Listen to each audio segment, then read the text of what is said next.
Hi everyone, welcome back with me again in this channel. On today's tutorial, I'm going to show you how you can generate AI images with simple prompts on Picsart, or how you can turn text into image.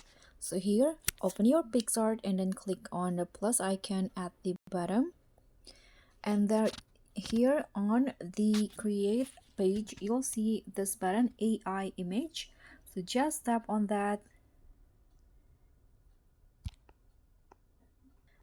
Okay, so in here you just need to describe your image, the image that you want to create it, and also select the style. So in here there are so many styles options that you can choose. Here you can just type in for example, cat carrying a fish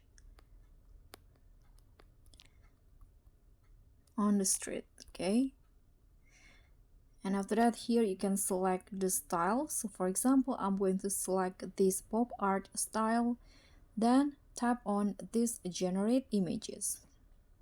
So Picsart will show you some options that you can select and download. So you can just choose between the results. So you can see this is the result. So for example, I like this one better, so you can just click on download. Now the image is successfully downloaded. If you want to show more results, you can just click on this button. And that's all for me. Thank you so much for watching. Don't forget to like, comment, and subscribe. Also click on the thanks. Bye.